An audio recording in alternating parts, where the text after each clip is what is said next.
मटक्का रही छबीली, नैन मटक्का रही छबीली,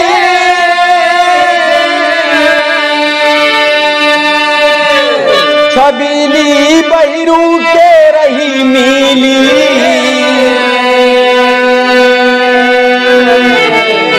कि मीली नारे मंचली बहिरू रहे गवाह।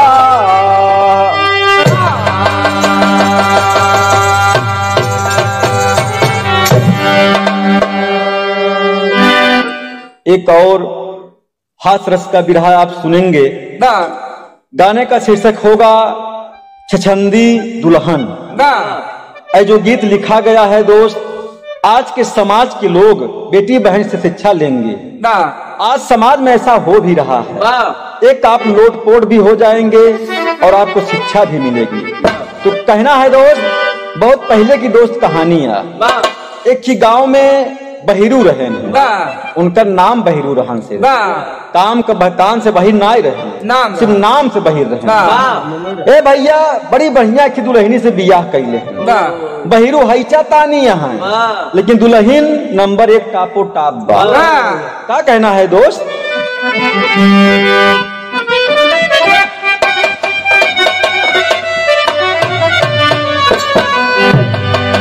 वही लाइन है दोस्त, तमाम कलाकार गाते हैं इस लाइन को, लेकिन देखा हमारे इलाहाबाद में कैसे गाई जाता है। एक ही, हाँ जना रामदेव मास्टर, एक ही शराबी रहन है, देखा ये शराबी नवा नवा रहन, ये शुरुआत करत रहन है। तो क्या कहा था शराबी वो?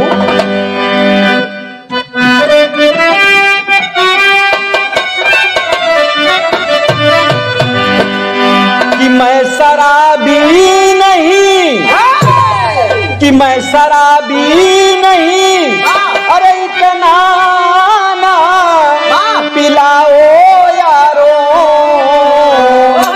अरे नशे में मत होश जवानी न गवाओ यारो, नशे में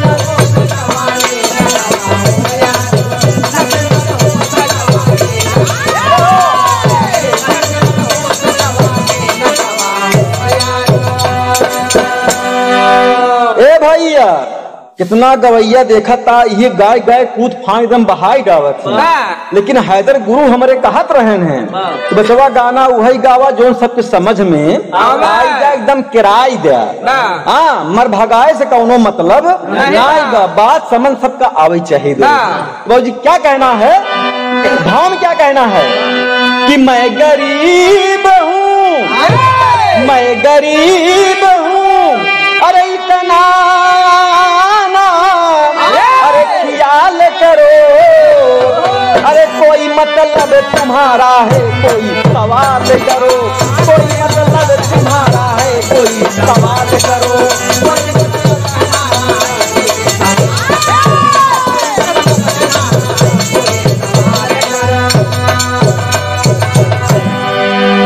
ए भैया बहिरा के साथे छबीली में कौनो कमी नहीं न, और ये खाए कही दे, लोगन से बतियाए कही दे, तो होमा एकर कुछ न पिराए, एकदम फिट रही।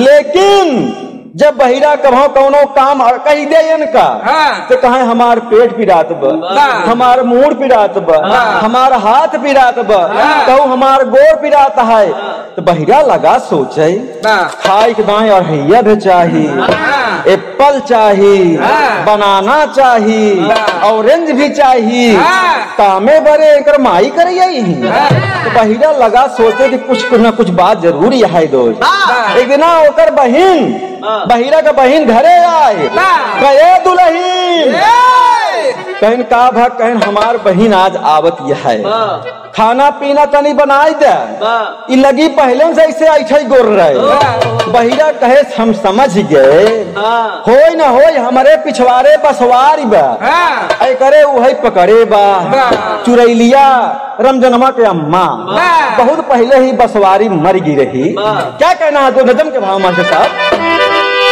रहा एक बहिर जेकर नारे छबीली रहली उताने चलई गोरी एकदम नसीली रहली बहिरा सोचई नजर टोना एका घेरे बा पारे सोच रहे माल गजब हेरे बा दारू अछत काला धागा लिया वही के परी चुरई ले घेरे बाटई एका भगा वही के परी पारे ओझा देखो नशे में जब धूत हुआ पारे ओझा देखो नशे में जब धूत हुआ जवान बहू देख मंत्र तंत्र भुक्त हुआ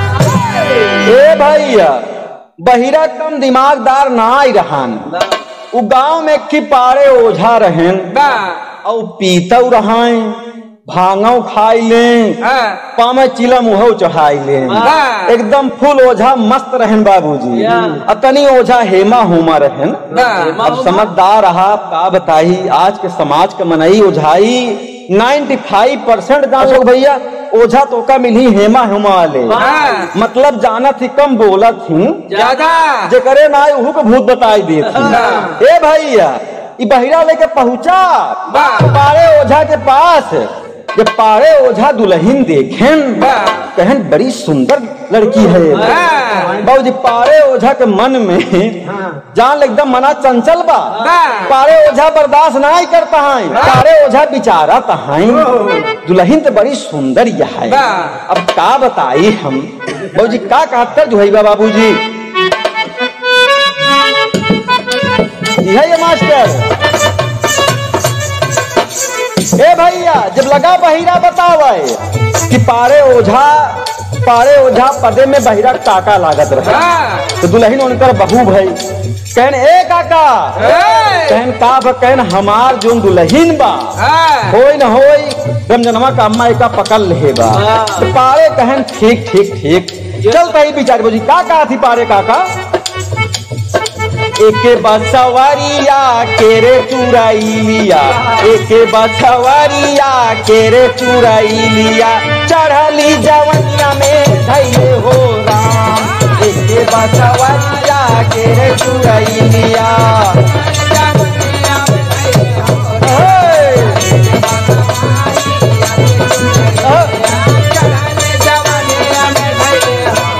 ए भैया पारे ओझा जब एक पैक लगाएं कहन देखा ये हमार प्रसादी एका देख के घबरा जिन तब अपन ओझाई का शुरू करता है जब हल्का हल्का लगा मौसम बनाए का कहती है भैया काका लाल दिलहरी बड़ा लहाय गाँव दोस्त का कहना है कि एके बसवरिया केरे चुराई लिया एके बसवरिया केरे चुराई लिया चढ़ली जवनिया में धैले हो राम एके बसवरिया केरे चुराई लिया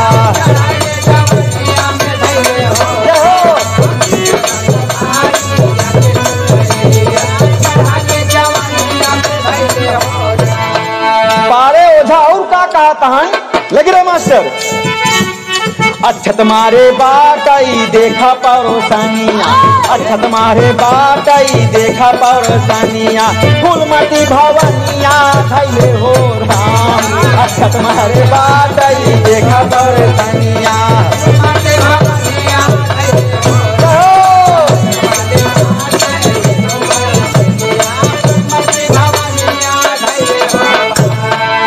चंडालिन कहाँ बैठी है पारे ओझा कुझाई कुछ यही चलत जब पारे ओझा एक पैक और मारे तो पारे लगा कुछ उल्टा पुल्टा समझ में आ रहा अब तो मुझे समझ में आ रहा है जब और पैक हो गए तब तो पारे ओझा देखा कहा सुंदर दुल्हन सामने अब जनता यहाँ नशे वाला आदमी ऐसा हो गई करत है ए भैया पारे का नीयत खराब हो गए एकदम जान लो पारे का नीयत खंडित हो गई भैया पारे भूल गए हम ओझाई का पड़त रहे वो का गावत है ए लड़की मेरे सामने मेरा दिल ले जाए जाए हाय हुक हाय हुक हाय हाय हाय हुक हाय हुक हाय हाय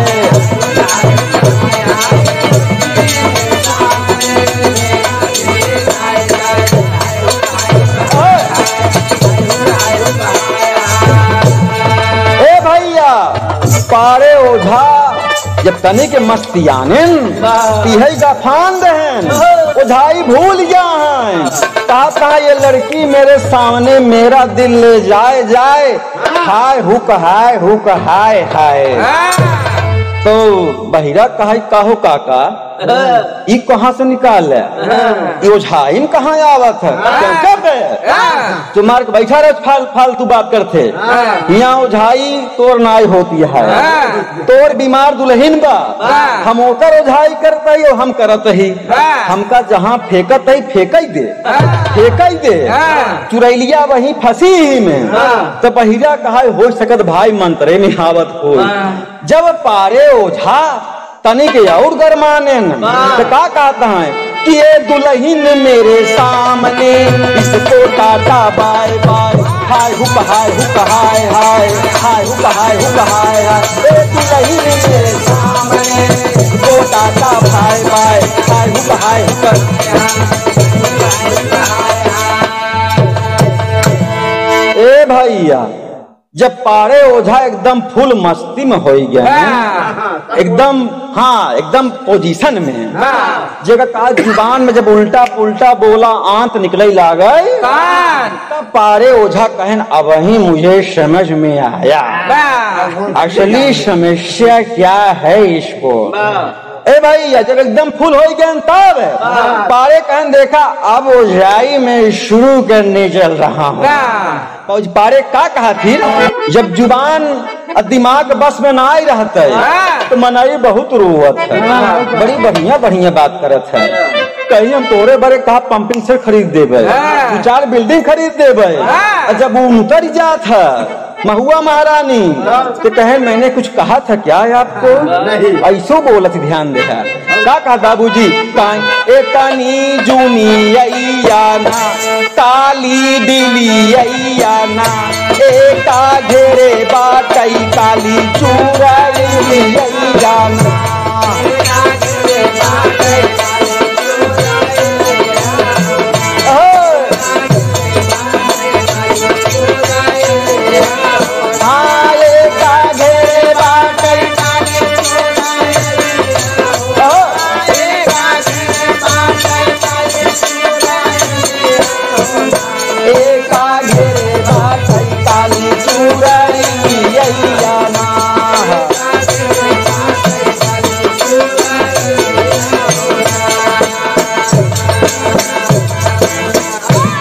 चंडालिन कहाँ जाके बैठी है डील पे फटाफट आई जाए पारे कही है चलत बा तो बहिरा सोचत बा कि अब पारे फॉर्म में आ गया लागत है मंत्र एकदम पहुँचावत है एकदम पहुँचावत है अब बहिरा का नहीं मालूम बा पारे कहूँ और पहुँचावत है। हाँ ये भैया जब तनी के पारे और गरमाने तो पारे कहने बहिरा बे अब तई जा बहरे बहन काहे का भा खिलाऊ जब ऐसे सुनता है बहिरा काकरे बहरे हम जा भाई तो कहता बे दिमाग ना खराब कर जहाँ लग चुरैल आवे वाली बा अब वही कुछ देर बाद यही खेली जान लग ग्राउंड में तो कहना हम देखे भर बे बहरे जा ते ना संभार पाओगे चुरैल का मंत्र ये जाना था वही ओका संभार पावत था। तो अब बहिरा बेचारा खा जाना ही जब पारे तनी के और पहुंचन तो का कहा था ये भैया कहीं जाके बैठा तानी के बहेरावा होना एकर देखा भाई हम धरावा सुवरावा होना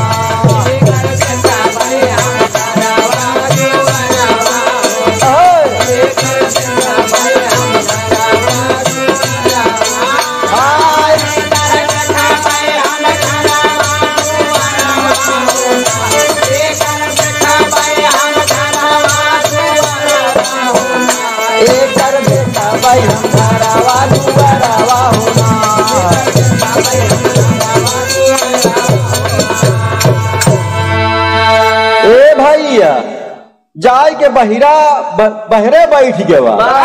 जब पारे ओझा एकदम फुल हो गए तो कहे ना अब समझ में हमका असली बीमारी आए गए।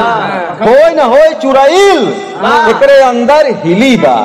वही बाबूजी पारे ओझा का काम करें ओकर लागेन झोटा पकड़ाए। जब झोटा थाम लेहन तो पारे कहन देखा दुल्हन वैसे हम भले उझाही करी थी लेकिन हमारो मन में मतलब बुद्धि बुद्धि होत है। कहन मतलब कहन तैना समझत नहीं है का बिट्टी।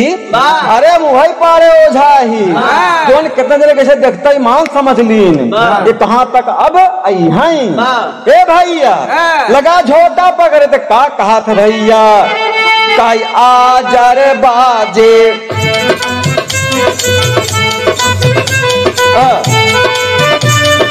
आजर बाजे झांझर बाजे और बजे करताल हो। जल्दी जल्दी खेले पकड़ की भागे भूत बैताल हो। आजर बाजे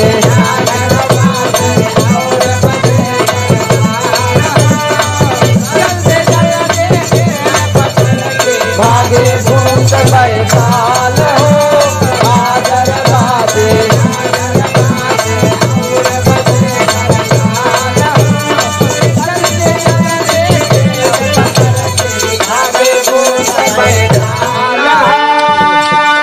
रामदेव मास्टर कितना जान लो ओझा ऐसे हैं कुछ और गावे लागत है। वो का गाती कि आगे बढ़ई पीछे बढ़ई और बढ़े संसार हो। जल्दी जल्दी मिल जा पकड़ की भागई भूत बैठाल हो। आगे संसार हो।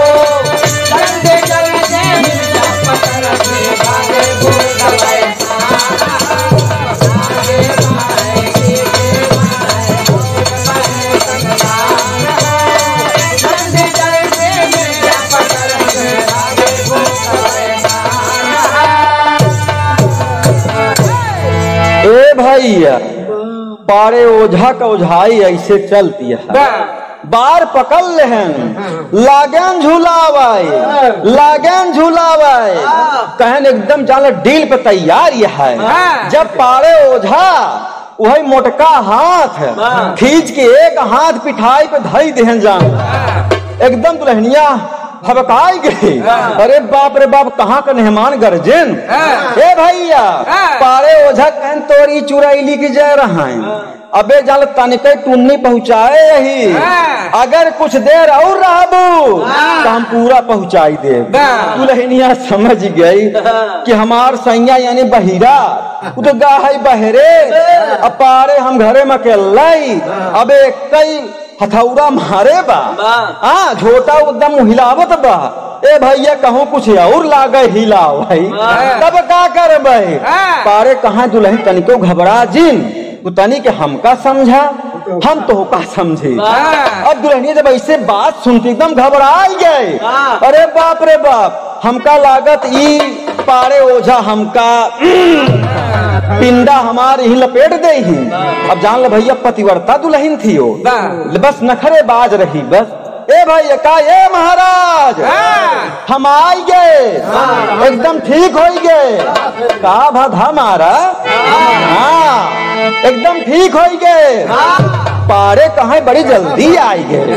ए चुड़ैल तबे रही कर नहीं महाराज हाथ जोड़ी हमरे बोलावा बहिरा के हम एकदम फिट हो गए। समझ गया कहने बहिरा पारे काका बुलाई देने बहिरा यहाँ आओ कहन का भा कहने सैया हमका ले चला जान ला। अरे कहन भावा का बे कई फूके तोरी हाल बा। अरे कहन अगर कहूँ फिर दोबारा फूके तो हमका विश्वास भाई सब फूकी जाई एक कुछ बचबुड़ करी जान ला। एकदम भैया दुल्हनिया घबराई गए। बहिरा कहा अबे तो पहला मुलाकात कराए ई तो ओझा रहे अबे तो का सोखा का देखाऊ भाई ओकरे बाद बैदव मिली उहो के देखाऊ भाई तब समझर तोहार असली बीमारी कौन। ए भैया पारे ओझा झाड़ फूक कहन जा बहिरा बे तोर दुल्हन पक्का ठीक हो जाए। बहिरा लियाए आगे पहुंच गया। एक ही भैया दुकान लगी बा, पहले देखा वैद्य ही होत रहे, आज लोग डॉक्टर हो गए। बोल जी कहाँ पहुंचता है वैद्य के पास, तो क्या कहना है? ए भैया बहिरा का कहा तो भाई ए वैद्य भैया कहा कि कर जो भाई मास्टर साहब की गगरी छुआई जाई रनिया, की गगरी छुआई जाई रनिया, अरे जाई जब धारा मावा नसाई हो, गगरी छुआई जाई रनिया।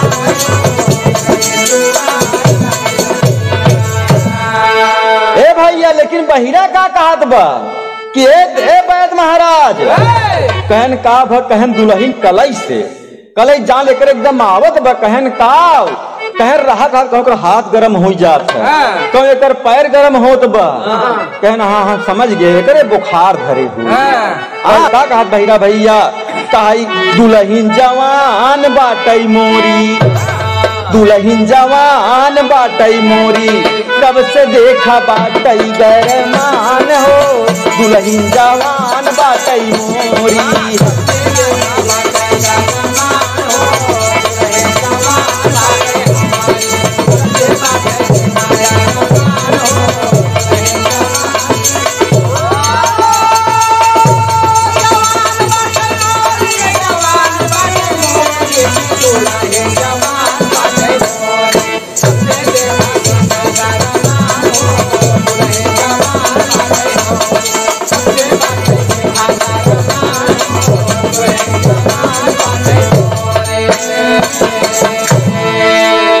बहिरा कहा है कब से देखा बाटई गरमान हो, दुल्हन जवान बाटई।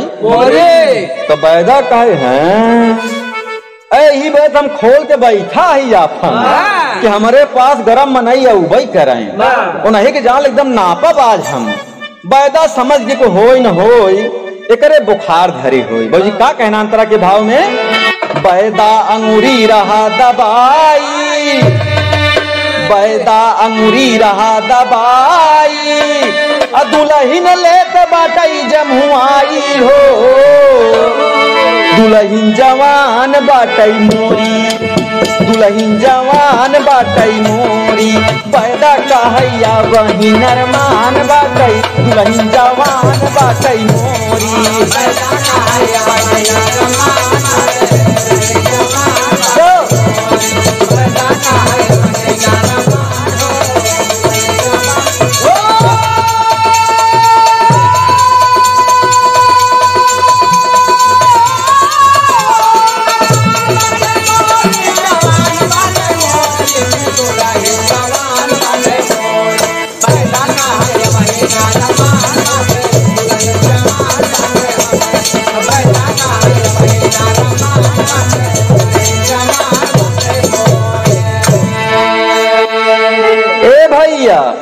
वैदा कहा बहिरा बे अब वही तोर दुल्हन एकदम जान नरमान, अब वही गरमान लगा अंगूरी दबावे, हाथ होश लगा टोवे।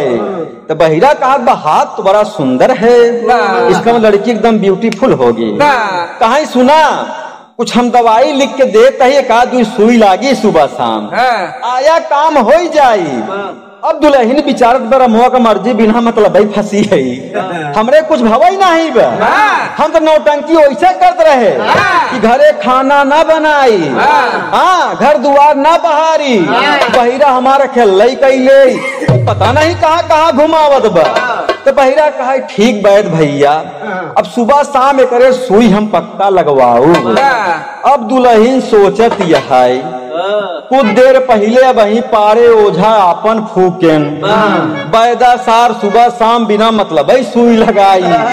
तो बहिरा कहा दुल्हन कहा थी ए बहिर कहन कहा केनावा चली घरे कने अबे एक तो टुन्नी नाई चहे कहन मतलब कहन ओझा हो गन बैदा हो गया असली तबे भाकी नहाए कहन के कहन सोखा महाराज। ए भैया आगे और चला गवा एक जवान लौडा नई नई सुखाई सीखे रहन बाबूजी का कहा था बहिराऊ है पहुंचा कहा सुना आज कई दिन से दुल्हन हमार तनी के डिसबैलेंस चलती है कहन का भाई करे कहन न खान पीछे बा न लड़ाई पीछे बा न बोलन पीछे बा तो कहन के थम पीछे बा कहन बस खाना बनावई में केहू को खियावई में तो सोखा समझ गए जोन रोग बतावा कहा हमरे गांव में ढेर मनई के भावा कि कौनो नई बात बाबूजी सोखवा का बताओ कर दू मास्टर साहब। गुरु जी गावत रहन कभो कभो कहा मेहरी के आगे कभो बर गई अब न केहा करताल मेहरी के आगे कभो बर गई अब न केहा करताल मेहरी के आगे।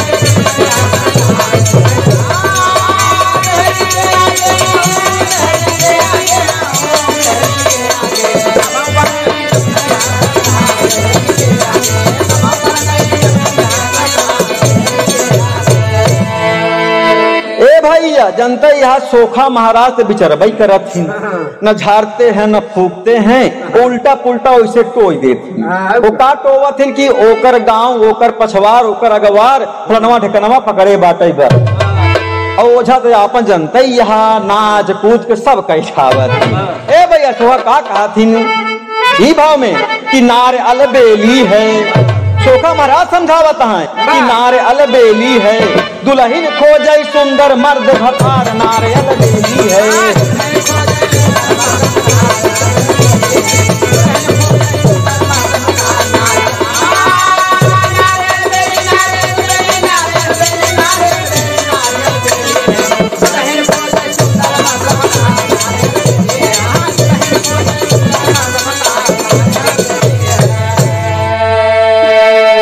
भैया सोखा यही कहा है नार अलबेली है। अब सोखा समझ गए एक तो कुछ ना हमका लागल कहूँ जवान लड़का हेरती दुल्हन बहिरा भाई इधन जला टापो टाप पाए रहन। एक बात आप सब जान ला गिरखे बा गाँव देश में इतना ही मनाई जान ला हाईचा तानी रहत है उतना ही चौचक जान ला दुल्हन पावत। अब बहिरा का लहान कुछ ऐसे बैठा रहन तो सोखा नवा लवंडा वो कहा हम इनकर समझ गए मतलब इनका का दिक्कत का कहा सोखा कहा कि शाम सवेरे गोबर से नहवावा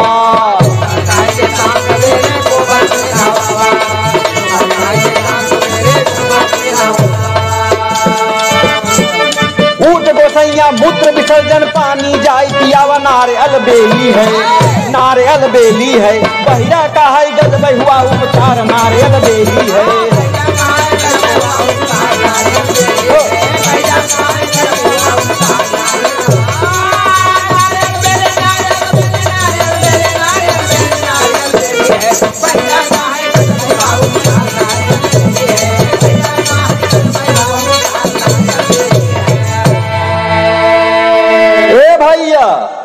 सोखा महाराज ऐसी बात बताएं अशोक भैया समझा कहन सुबह शाम एका नहवावा कथा से गोबारे से सोखा बहिरा कहे का हो सोखा महाराज ये गोबर से कहन हाँ हाँ हम जोन कहा तू माने जा बस और एक चीज करे परी कहन का कहन शाम शाम कभाव कदार डेली फांद है कोनो दिक्कत ना आई कहन कहन गांव में उर्त मिलिन जाई कहन हाँ हाँ मिल कहन ओकर पेशाब लई ले मतलब ओकर पानी लई ले सुबह शाम एक पियाए जाया।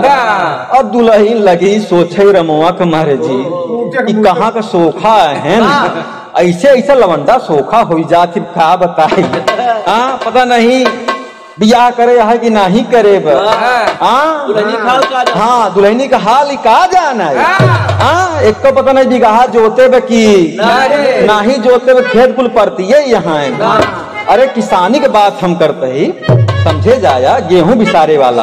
ए भैया, चोखा जब एक बताएं दुल्हन बड़ी चिंता में बा कि गोबरे से नहाब तो हमार ब्यूटी तो पूरी खराब हो जाई। एक दवाई कहत बा उठे का मतलब मूत्र बतावा होकर चाहिए, सुबह शाम पानी पी। यहाँ शुद्ध पानी कभी पी नहीं पावत है। अब चलिए बताओ उठे का हम पी। दुल्हनिया एकदम डर गई, कहा ये सैया एकदम जान लाभ हम ठीक हो गए। अब बहिरा सोचत बा उझवा फूकस तो ठीक करे, बैदा टोस तब ठीक करे, सोखत बिचरता ही मान ठीक कर दे हैं। बाबूजी वही बाबूजी कहना उड़ान के भाव में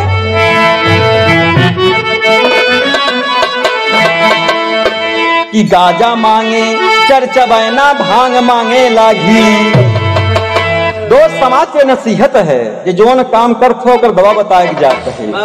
गाजा ढेर पी ले तब, भांग ढेर खाई ले है, दारू ढेर पी ले है, तीनों दवाई बा। रामदेव मास्टर फेमस एक तो तुम की नहीं इतवार मंगर मारे जावा कर। अरे जोखाम बहुत टाप दवाई गई, कितना जोखाम ठीक कर ले थी यार। हाँ ए भैया, क्या कहना है कि गाजा मांगे चरचबैना भांग मांगे लगी, दारू मांगे जूता लात, मेहर छंदी जी हो सारंगी फन में बजती ही नहीं। अरे बहिरा चतुर चूतिया रहा बड़ा अरबंगी, सारंगी फन में बजती ही नहीं।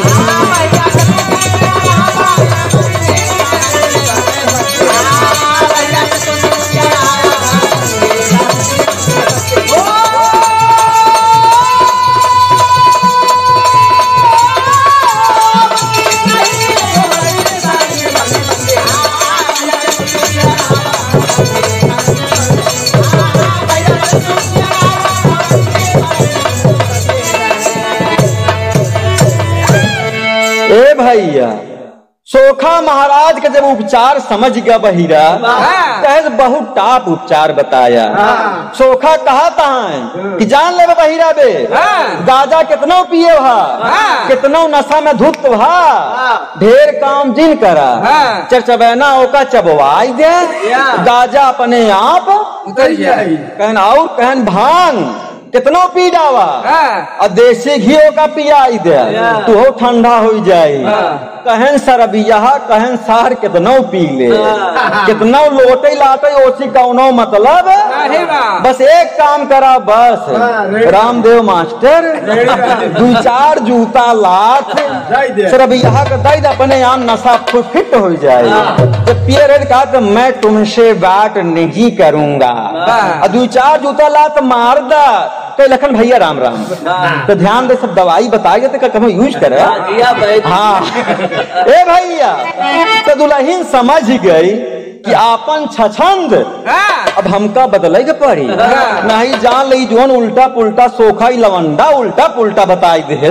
का बताई बताओ, हम चली गोबरे से नहाई तो ठीक है, उठे के बतावा मुँह तो हो पी, ये देखा दम नहीं लगावे बड़े गंधा थी, तो पिए कहे भाई। ए भैया आधा के भाव का कहना है भाई,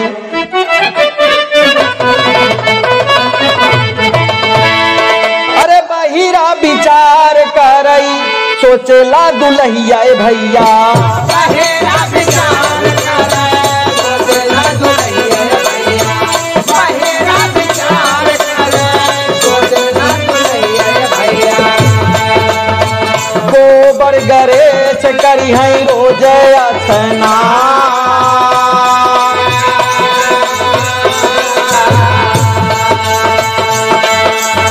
चेहरा बेकार होई ब्यूटी हेराई भैया, चेहरा बेकार होई ब्यूटी हेराई भैया, चेहरा बेकार होई ब्यूटी हेराई भैया। रोज लागी ओझा सोखा बैदा के दुकान,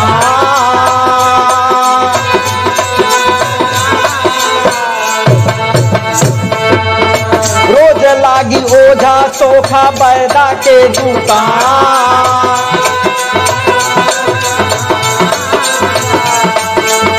गलती बारी यार भैली अब ना छुपाइए भैया।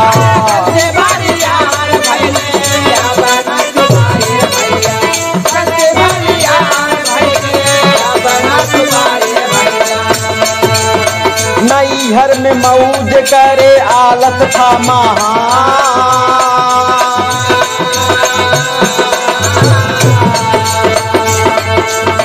बहिरा से कहा दुल्हन ठीक भाई बदनिया भैया।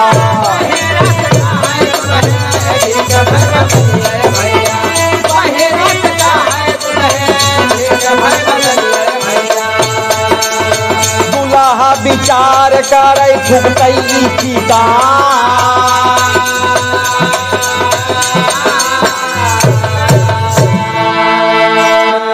ए भैया बहिरा पढ़ा लिखा तो रहन नहीं, वो अंधविश्वास का मान ले कि फुकतई मान दुल्हन हमार ठीक हो गई।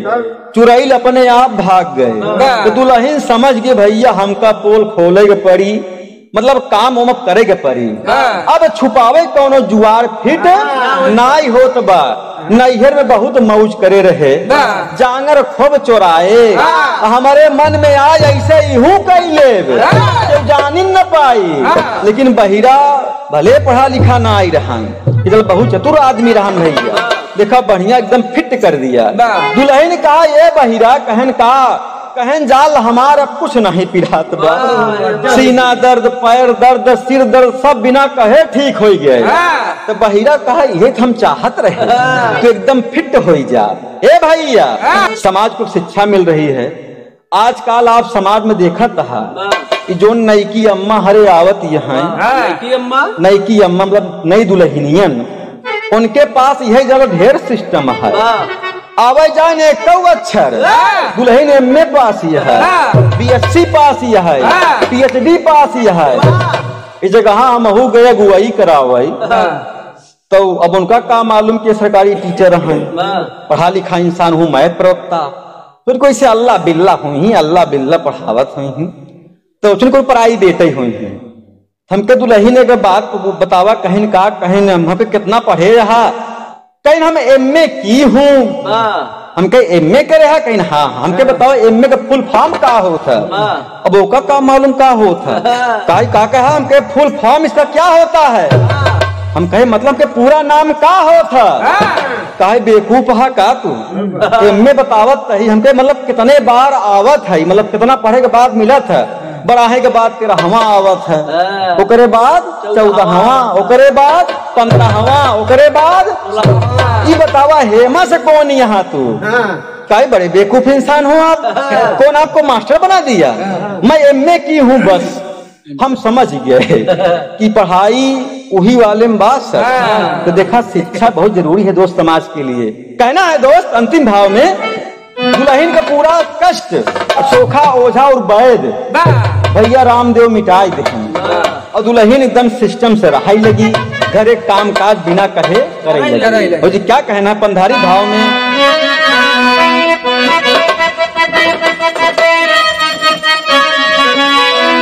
अरे नार छछंदी रहली घरवा का गुलजार होई गवा। अरे नार छछंदी रहली घरवा का गुलजार होई गवा। शादी करे से पहले मर्दा अब लाचार होई गवा।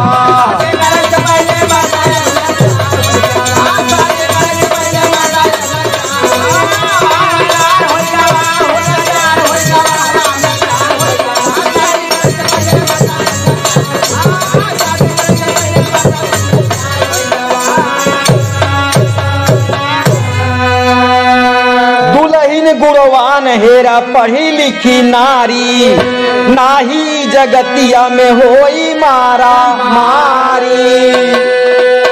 दोस्त समाज को नसीहत मिले ज्ञान के गीत के माध्यम से कि दुल्हन हमेशा गुणवान हेरा पढ़ी लिखू हेरा।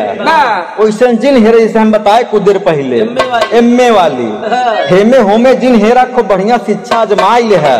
संस्कार कैसा है ए बेटी खाना बनाई लेबू की घरे खियाई लेबू की इतना कहा थी बतावा घूम टहल लेबू की सब ना पूछा पहले ज्ञान का बात पूछा कि नैहर में कहा सीखे यहाँ कितना पढ़ी लिखी यहाँ ए भैया क्या कहना हुआ है अरे शिक्षा बहुत जरूरी जीवन में होशियार हो गवा अरे शिक्षा बहुत जरूरी जीवन में होशियार हो गवा शादी करे से पहले मर्दा अब लाचार हो गवा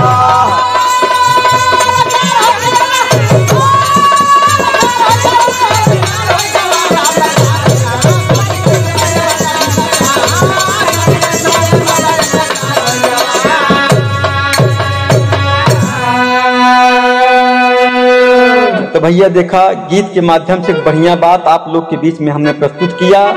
रामदेव भैया ध्यान दे दुल्हन हेर जाया तो ध्यान दे शिक्षा तो है यही बा और देख ले गुणों करे अंदर का गुण बाव का गुण ना बा छछंदी ना हो चाहे नहीं बहिरा वाला काम तुहू जान लो बहुत दिन फाने की पड़ी। भाई अंतिम हो कहना है कि स्वामी गीतानंद संत भय भूल तज गए कोतारी अरे यादो राम आधार बिना अरे सुनी बा फुलवारी हो सारंगी खन में बजती ही नहीं अरे गवैया भूपेंद्र का बात सदा नारंगी सारंगी खन में बजती ही नहीं।